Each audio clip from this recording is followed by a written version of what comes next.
While you can't really win your fantasy football league in the draft, there is something that you could do, and that is lose your league by making a ton of bad decisions. In today's video, we're going to be talking about 8 players that, in my opinion, are bad decisions in 2024 fantasy football. We're going to be talking about the worst pick in every single round of your 2024 fantasy football drafts from rounds 1 all the way up until round number 8. But before we can get into things, I would like to ask that if you guys are new to the channel and you do end up enjoying today's video, that you please make sure to hit that subscribe button down below. And while you're down there, whether you are new to the channel or not, please make sure that you leave a like on today's video. It would help me out a ton. If you want to follow me on Twitter or X, please do so at NotoriousFantasy. And if you'd like access to my PPR or half PPR rankings, check out the Patreon link in the video description. So without further ado, let's get into the worst pick in every round of your 2024 fantasy football drafts. We begin with the worst pick in the first round, and that is Saquon Barkley, running back of the Philadelphia Eagles. Aggregate ADP from ESPN Sleeper, NFL, and RT Sports have him as the running back 4 at pick number 9. Now, personally, I don't really have anything crazy to slander Saquon Barkley about, right? I think Saquon Barkley is going to actually have a relatively solid year and could end up having a great season. But when we're looking in the first round with so many studs, to me, it just feels like Saquon Barkley is overpriced. Now, could he finish as a top 3 running back and pay off? Yes.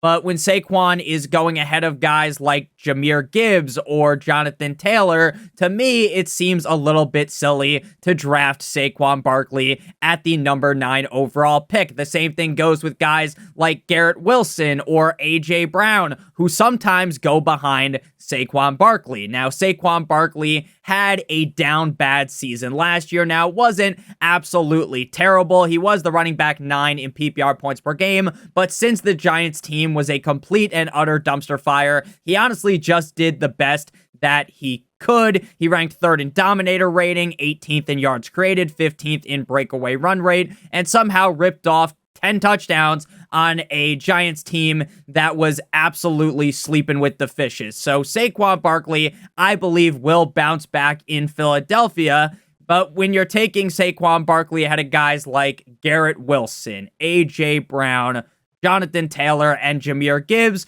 to me, it just doesn't all add up. Jonathan Taylor is the number 1 running back on the Indianapolis Colts. He is on a team that is going to run the ball at a very high rate. And while Anthony Richardson is going to vulture some touchdowns, Anthony Richardson doesn't tush-push, right? When they get to the 1-yard line, Saquon Barkley is going to get vultured a bunch by the tush-push. They're now bringing in offensive coordinator Kellen Moore, formerly of the Dallas Cowboys, and I feel as though the Philadelphia Eagles might be a little bit more pass-happy this season. So Saquon Barkley, to me, just kind of feels like the odd man out in the first round. Now, if you get him in the second round, then go right ahead and do that. But drafting Saquon Barkley ahead of Jonathan Taylor and Jahmyr Gibbs is where I have to put my foot down. I am rooting for Saquon Barkley this season. If I get him in the second round, I'll be happy.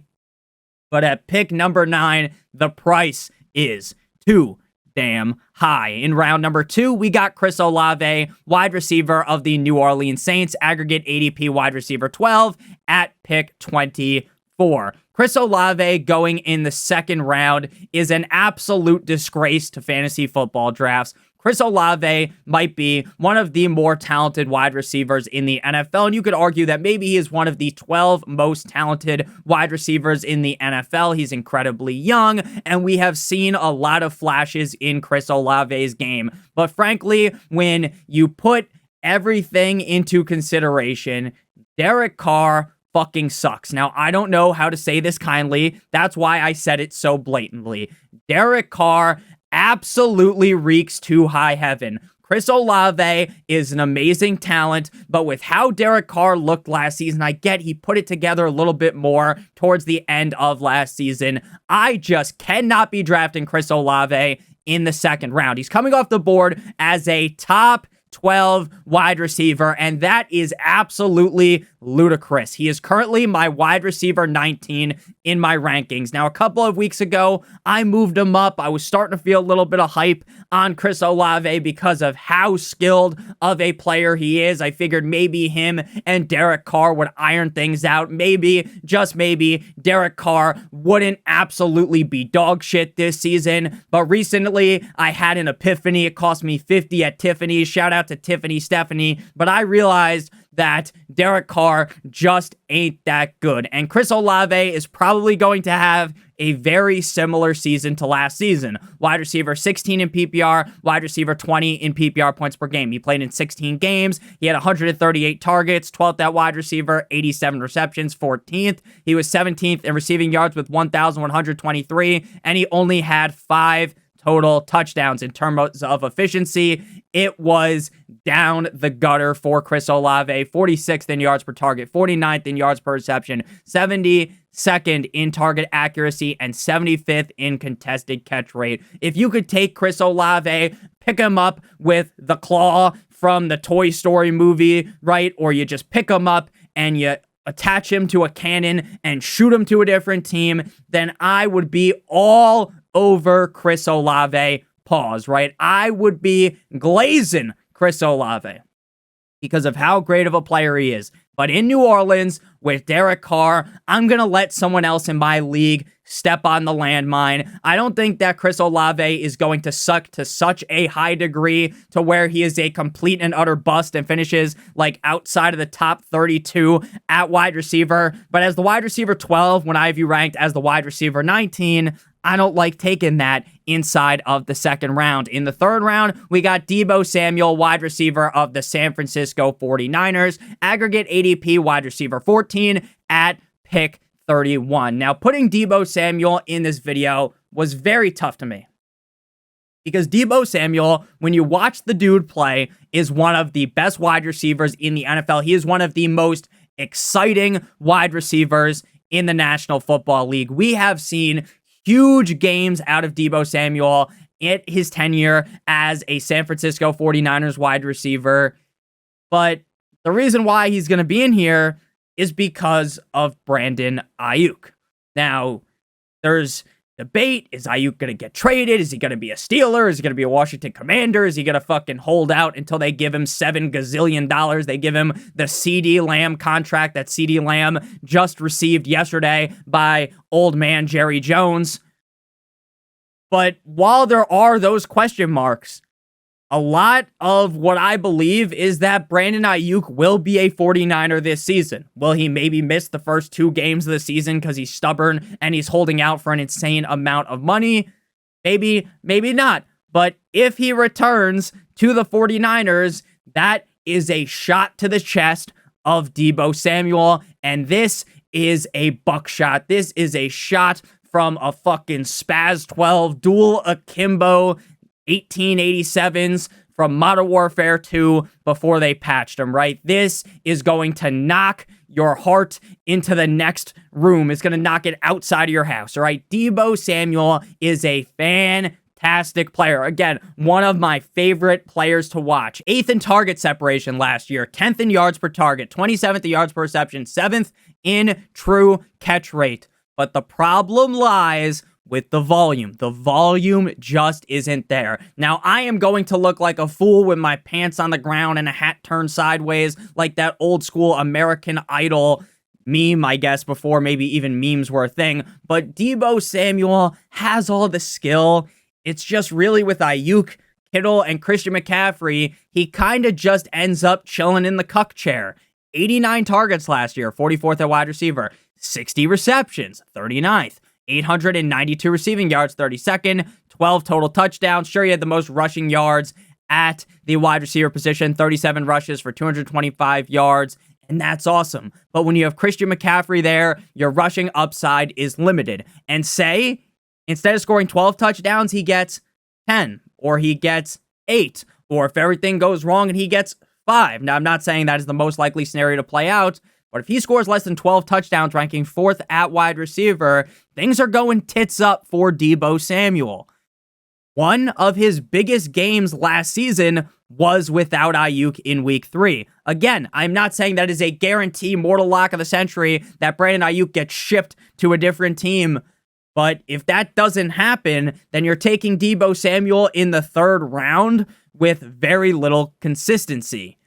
Deebo's points per game have dipped heavily since 2021, where he had that huge season, and that is because of the insertion of Christian McCaffrey into this offense. 2021, he has 59 carries for 365 yards and 8 touchdowns. 2022, just 42 carries for 232 yards and 3 touchdowns. Last season, 37 carries for 225 yards and 5 touchdowns. So the fact that they've got McCaffrey there, one of the best all-around, if not the best all-around running back on the team. They've got George Kittle, one of the best tight ends in the NFL, and they probably have Brandon Ayuk, kind of leaves Deebo Samuel out there to dry. Now, if Brandon Ayuk ends up getting traded, then I'm going to have to eat my words because Deebo Samuel will be dominant. This dude is going to be hitting people with the 5-knuckle shuckle, the 5, like you're shucking corn, the 5-knuckle shuffle all season long. Shout out Ricky Stanicki, aka John Cena. But at the end of the day, I am not ready to die on the hill of loving Deebo Samuel, because if Brandon Ayuk is still there, it's no bueno. And even if Brandon Ayuk gets traded, McCaffrey's still there. He ain't going nowhere. Knock on wood. Let's hope he doesn't get hurt. At number 4, round 4, we got Stephon Diggs, wide receiver of the Houston Texans. Aggregate ADP, wide receiver 19 at pick 40. Diggs is my wide receiver 27. You might say, Nick, that's a crazy overreaction. Nick this, Nick that. Don't you know he'll probably be the wide receiver 2 on the team? I'll tell you right now, I think there's a good chance that Tank Dell and Nico Collins both out-target Stephon Diggs. His ADP is drugged down heavily by NFL. NFL Fantasy, he is pick 45. On ESPN or Sleeper, he's pick 34 and pick 32, which is outrageous.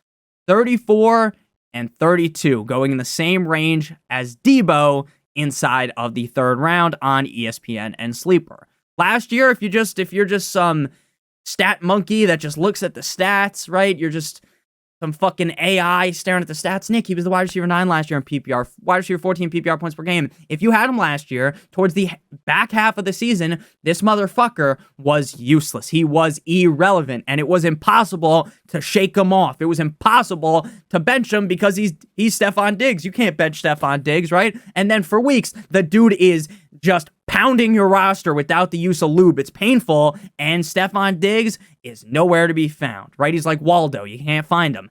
17 games played last year, 6th in targets, 6th in receptions, 13th in receiving yards, 11th in total touchdowns. Heavily carried by the first half of the season. He's 46th in target separation last year, 6th in drops, 40th in route win rate, and 28th in dominator rating. Could Diggs be the number 2 target on the Texans? Yeah, he could be. He could be, but based upon what I saw of him last season, with so many weapons around him here in Houston, I am not buying into him in the 4th round. If he falls to the 5th round, sure, go right ahead. But in a lot of my drafts that I have been doing, the mock drafts and my at-home league, it kind of feels like everyone just loves Stephon Diggs. They're putting the fucking blinders on. They're forgetting what happened last season, and they're forgetting that Nico Collins was an efficiency monster. Tank Dell gets just the gawk 9,000 special by CJ Stroud in every single interview CJ Stroud does. He essentially tops off Tank Dell. So Stephon Diggs might end up as the odd man out. So at wide receiver 19 at pick 40, I ain't taking him. And the best part about it is I don't feel like I'm going to get burned by him because I don't think in 2024 Diggs is going to finish inside of the top 12. So even if, oh, Nick, you were wrong. You had him at wide receiver 27 and he finishes the wide receiver 24. That's fine because he was not a great pick at ADP as the wide receiver 19. Again, he goes much higher than that on ESPN and Sleeper, where a lot of you guys do your fantasy football drafts. At number 5, we got DeAndre Swift, running back of the Chicago Bears. Aggregate ADP running back 20 at pick 58. I currently have DeAndre Swift ranked as my running back 29. DeAndre Swift is a talented back. I had so much hope for DeAndre Swift in Detroit. Obviously, they kick him to the curb. Don't you come back no more, no more, no more. Hit the road, Jack, right? In Detroit, they bring him to Philly. Then he's in Philly. Then they kick him to the curb for Saquon Barkley. So this man has been on 3 different teams in 3 different years. He is getting passed around like a bong at a party. DeAndre Swift is a talented player. I will give him credit. But last season, with the 4th best run blocking rating from the offensive line, a wall in front of DeAndre Swift, he ranks 51st in yards created per touch, 28th in yards per touch. He's 12th in carries, 5th in rushing yards, 22nd in targets, 21st in receptions, 28th in receiving yards, and 24th in total touchdowns with 6. Behind the Eagles' offensive line, he scored 6 total touchdowns. Now I know what you're saying, Nick, the tush push, Nick, this, that, and the other thing. And yeah, they definitely had an impact on DeAndre Swift, but the guy wasn't very efficient. Now he goes to Chicago with Caleb Williams, who in college at USC was not a check down merchant. He's no Derek Carr. He checked down at an incredibly low rate. And when you have weapons around like Keenan Allen, who we are about to demolish, he's a part of this video as well, Rome Odunze, DJ Moore, Cole Kmet, and when you're in a backfield with other running backs that are talented like Khalil Herbert, DeAndre Swift, while he might be the lead back on the team, might not be seeing the amount of touches you want weekly out of Swift. And Swift is a guy that you want out open in space. Get those dump offs. I understand, Nick, if you actually watched preseason week number 1, he caught a check down and took it for 42 yards on a screen pass. Okay, nice. 1 screen pass, 42-yard catch. If you watch that game, which was the only game that Swift actually played in the preseason, the starters played 2 drives for the Bears in the first quarter, with Herbert handling the early down work, with DeAndre Swift handling change of pace and clear passing down duties. Herbert's 9 touches dwarf, like Tyrion Lannister. 1 carry and 1 target for Swift. Now again, is preseason week 1 the gospel? Is preseason week 1 the Bible? No. Preseason week 1 isn't everything you need to believe in, right? DeAndre Swift's going to be out there. He's going to touch the ball. They're not completely icing him out in favor of Khalil Herbert. But they also have Roschon Johnson, and this could be a 3-headed dragon backfield. Maybe it's not. Maybe it's a 2-headed dragon. And if Herbert stays healthy, knock on wood, just don't see DeAndre Swift paying off as the running back 20. Now, if you were getting him as the running back 25, 26. I understand I have him ranked at running back 29. But at that price, sure, I could pay it. You know, I could take the shot because I think the Bears offense is going to be electrifying. But DeAndre Swift as the running back 20?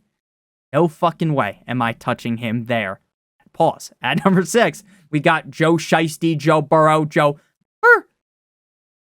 Burrow, quarterback of the Cincinnati Bengals, aggregate ADP quarterback, 7 at pick 61. Now, I am personally a D1 Hall of Fame Joe Burrow glazer. I have been just doing tricks on it for Joe Burrow for years. When he was in college at LSU, that one season, I was a huge fan. I loved watching him, but I don't even really watch college football. And him, Jamar Chase, Justin Jefferson, Thaddeus Moss. It was fucking awesome. It was awesome to watch.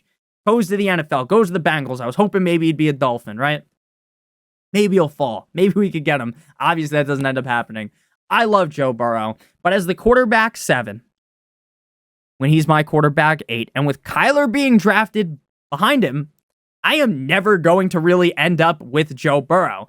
I also have him in the same tier of quarterbacks as Dak Prescott and Jordan Love, who you can also get later with Kyler. Joe Burrow got hurt last season. I'm not even going to read too much in depth into the stats. He played in 10 games, missed the final 7 games with a torn wrist ligament. Now, I personally know how a torn wrist ligament feels because I tore my wrist ligament watching the Olympic beach volleyball games a couple of weeks ago. 365 passing attempts, 25th at quarterback, 25th in passing yards. He had a 4.1 passing touchdown rate last year, 15 passing touchdowns, 6 INTs. 31 rushes for 88 yards. He's hurt going into the season. They kind of start to catch fire. They kind of start to do something. It's like, ooh, the Bengals are back, baby. I know Houday, it's Houday, right, for the Bengals. Who dat is the Saints. The Houday Nation is going fucking ballistic. You're thinking, oh my God, are the Bengals going back to the Super Bowl? Bengals, Chiefs, probably going to be a matchup in the playoffs. You're thinking about getting bricked up just as a football fan because that would be such a fun matchup. And then Joe Shiesty goes down. He comes out the season hurt, playing. He looks like shit. He finally gets healthy. Everything's going fine and dandy. They're back. And then he's hurt. Torn wrist ligament. Now he's coming back. And I like Joe Burrow. Again, I'm going to personally root for Joe Burrow this season. The Bengals, because of Joe Burrow, are one of my favorite teams to watch. Of course, if the Dolphins, my Dolphins, are going toe-to-toe with the Bengals, I hope that Tua drops his nutsack in the mouth of Joe Burrow. But ultimately, when they're not playing, I root for Joe Burrow. I love Joe Burrow. But as the quarterback 7, when there's other guys being drafted behind him that I like very similarly, I like Kyler Murray more than Joe Burrow because of the rushing upside. Joe Burrow has slight rushing upside, but he's not going to rush as much as Kyler. So it's really just kind of not me hating Joe Burrow, but it's just I love Kyler Murray. He's cheaper, so I'm never really going to end up drafting Slim Shiesty. Moving now to round number 7, we got Keenan Allen. Now, we already gave a spoiler warning with DeAndre Swift. We're talking about Keenan Allen, wide receiver of the Bears. Aggregate ADP, wide receiver 32 at pick 75. Now, just like Joe Burrow, I have been a Keenan Allen train conductor, the conductor, Bobby Bacala style of the Keenan Allen hype train for years. I've always loved Keenan Allen, but just like Bobby, I got gunned down sitting next to my train last year because when Keenan Allen got hurt, it really hurt me. Back-to-back years with 13 or less games played, missed the end of the season with heel soreness. Now, I'm not going to sit here and pretend that I'm a doctor, right? That I know all. I am the great Dr. Johnny Sins, right? I'm not going to say that. But what I'm going to tell you is that the guy looks a little fat, looks a little chunky. Those are the reports. Great people are saying that Keenan Allen's a little fat. Fat Keenan. And look, the guy was fucking good last year. Wide receiver, 8 in PPR, 3 in PPR points per game. But that's on a team where he was the clear number 1 target. That was a team with Eckler playing limp dick, Mike Williams getting hurt instantly right off the rip of the season. So it was just Keenan Allen and Joshua Palmer chilling until obviously Keenan Allen ends up getting hurt. Keenan's my wide receiver 38, and he's coming off the board as the wide receiver 32 at pick 75. Now, he was good last year. 150 targets, 108 receptions, 1,243 receiving yards, 7 total touchdowns. But in terms of efficiency, he was 46th in route win rate, 57th. He's a guy that in the past ran the crispiest of routes. You could fry chicken from how crispy that shit was, man. It was beautiful. I love Keenan Allen. Again, it hurts me to say this. It pains me to say this deep down. But in Chicago, Keenan Allen, old man Keenan Allen, Unc Keenan Allen is getting passed up. DJ Moore is the clear, undisputed wide receiver 1 in this offense. DJ Moore, number 1, right? At number 2, we got Keenan Allen, right? But they drafted Rome Odunze, right? They drafted him relatively high. Rome Odunze is a guy that had Marvin Harrison Jr. not have been in this class. You could easily make the argument that he was the number 1, the best wide receiver in this class. Him and Caleb Williams appear to be friends. Now, again, I'm not saying that Keenan Allen is going to be a complete and utter fuck-up because I actually think at the beginning of the season he's going to be solid. I think for the first couple of weeks, Keenan Allen's probably going to play very well. And there are going to be people in my comment section that are like, Nick, you told me to avoid Keenan Allen. You're an idiot. You are a buffoon. But what I'm going to tell you is wait until like halfway through the season. Wait a couple of more weeks. Because I believe that Rome Odunze is going to jump over Keenan Allen and become the number 2 target on this team. He is going to become the number 2 receiver in terms of 2 wide receiver sets. So when only 2 wide receivers are out there, it's not going to be Keenan Allen and DJ Moore. It will be at the beginning of the year, but eventually it's going to be DJ Moore and Rome Odunze. Keenan Allen is at an old age. Keenan Allen may hit the age cliff. I get, Nick, he was so great last year. We've seen this so many times where the wide receiver looks amazing and then magically the age cliff fucking hits him with the stairs. Like if you're watching like a SmackDown, you're playing SmackDown versus Raw back in the day, you're watching fucking WrestleMania and they grab the steel, maybe. I have no idea what it's made out of. I watch wrestling all the time and I don't actually know. But the silver stairs, they pick it up and they smack Keenan Allen in the back of the head, right? He gets hit with a barbed wire baseball bat and he's down for the count. Now, again, I love Keenan Allen. I've been a fan of him for a very long time. But honestly, in Chicago, with the target competition around him, I simply will not be taking Keenan Allen. Before we get on into the worst pick in the 8th round, the final worst pick, because frankly, once you get past the 8th round, people start taking fucking kickers, people start taking defenses, and the ADP in like the 9th, 10th round, there's not even enough players in there for me to even have a super hot take because there are kickers and defenses in there. If you guys want some other picks, just ask down below in the comment section, guys, that I dislike later. As you get deeper and deeper into the draft, you want to be taking more upside shots, but frankly, the ADP just isn't fair enough. Like, again, I don't want to choose between 5 guys, burgers and fries, right, and pick a player that I like a decent amount. Like, I don't fully hate on, like, Saquon Barkley in the 1st round. I really like Saquon Barkley. I just don't get why he's being taken that high, frankly. Like, in the 2nd round, I'm fine, but not in the 1st round. But the main point of what I was saying here is I would like to give you guys a quick word for our friends and our sponsor over at Underdog Fantasy. If you're new to Underdog Fantasy and don't know what they are, they're the best place to play best ball fantasy football this summer. If you don't know what best ball is, it's the best part about fantasy football. It's the draft, and that's it. There's no waivers, no trades, no in-season management. Underdog automatically puts the highest scores into your lineup every single week. Their big tournament, Best Ball Mania 5, $25 to enter, $1.5 million to first place. They also have smaller contests released all of the time. If you use promo code Notorious or click on the link in the video description, if you're a new user to Underdog Fantasy, you will receive a free special pick for week number 1, higher than half of a yard for Lamar Jackson, plus a bonus cash of up to $1,000. So make sure you guys check that out. Link in the video description or promo code Notorious. So at number 8, we got 9-inch Nicholas Chubb. Now, just like Keenan Allen, just like Joe Burrow, I love Nick Chubb. If you watched my videos last year, I was hyping up Nick Chubb, and when I saw the man go down, it pained me. I felt like I got my leg turned into a right angle like Nick Chubb. It really pained me to see, right? Now he's coming off the board as the running back 34 at pick 93. And some of you might say, you know what? I'm going to take that shot. I'm going to take the shot from the moon. Maybe Nick Chubb comes out healthy, right? Some people were like, Nick, he's not going to be on the PUP list. Nick, he's going to be fine. He's going to be fine. He's going to play in like 3 weeks. Nick, don't fucking worry. Nick, don't worry about it. Don't worry about it, sweetheart. Nick Chubb has been placed on the reserve/PUP list to start the season, missing at minimum 4 games. Not just 4 games, at minimum 4 games. Last year, when healthy, he was good. He got whacked too early on into the 2nd game against the Steelers for me to even consider just throwing a bunch of stats out there. In week 1, his only real game against the Bengals, 18 carries for over 100 yards, 4 for 4 in terms of receptions, like he was at Wendy's for 21 yards, 16.7 PPR points. Solid.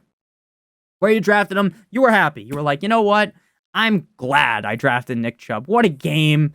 And then he's playing against the Steelers. You're like, okay, this might not be the best matchup on paper, but he'll be fine. Then he tears his ACL, his MCL, and his meniscus, which requires 2 surgeries to repair.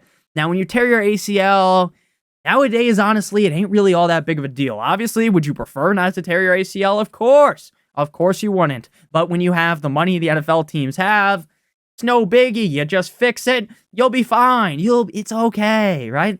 But when you tear your ACL, your meniscus, your MCL, you're tearing all the CLs, right? It fucking sucks. And it takes a lot longer to come back from. Now, Nick Chubb might be back in week 5, right? They roll him out there. Week 5, Nick Chubb. What are the odds he's fully healthy? What are the odds the team even wants to roll him out there with a great workload? So now, Jerome Ford F-150 is chilling in front of him, getting the touches, right? And it's week 6. Do the same thing. Why hurt Nick Chubb? And if Nick Chubb is fully healthy at the end of the season, we're a team with playoff expectations. We get to the playoffs. Boom! Full on Chubb. Nick Chubb, baby. Let's ease him in. just the tip technique, right? And now you're in week fucking 15, and you've tried to start Nick Chubb multiple times, and it didn't work out. Now, maybe, just maybe, we live in the world where Nick Chubb fully regenerates. Nick Chubb is a beast. He's chilling in that tank from Dragon Ball Z. He comes out of there, and he kicks the door down FBI style in week 5 up against whoever they play, and the guy is just dominant. The guy is slapping defenses, and it's amazing, right? It's like, okay, Nick was wrong. But why take the risk? Why take the risk? Just draft Jerome Ford a round or 2 later and ride with Jerome Ford. And guess what? Jerome Ford could end up being the lead back for the whole season. I know we saw that video of Nick Chubb doing the squats. Wow, look at all that weight he's lifting. He's moving more weight than the fucking cartel. Cool. Like I like watching those videos. I love watching men lift things, right? We all do. It's fun. But lifting up a fucking gazillion pounds doesn't equate to cutting, juking, moving your legs, right? I love Nick Chubb. I do. But what I'll tell you is, in the 8th fucking round, there's no way I'm taking him. So go ahead and take him, right? And you can laugh at me. And you know what? If Nick Chubb ends up going out there and having an amazing season, I'd be happy for him. I'll be happy to be wrong because I'm a huge fan of him. But in round number 8, I'm not fucking touching Nick Chubb, right? Like Leonardo DiCaprio as Jordan Belfort was yelling, I'm not fucking leaving. I'm not fucking drafting 9-inch Nicholas Chubbs. Thank you guys all so much for watching today's video. If you ended up enjoying, make sure you guys hit that subscribe button like it owes you money. Leave a like on today's video. It'd help me out a ton. If you want to follow me on Twitter or X, please do so at NotoriousFantasy. Check out the rankings on my Patreon. Link in the video description. Half PPR and full PPR rankings for $7.50. I love you guys all so much. Check out Underdog Fantasy. Have a great rest of your guys' day. Thank you guys so much for all of the support recently. The amount of subscriber growth is insane. The views are insane in the membrane. So check out one of those videos on your screen if you haven't seen it already. Love you guys. See you soon. Bye.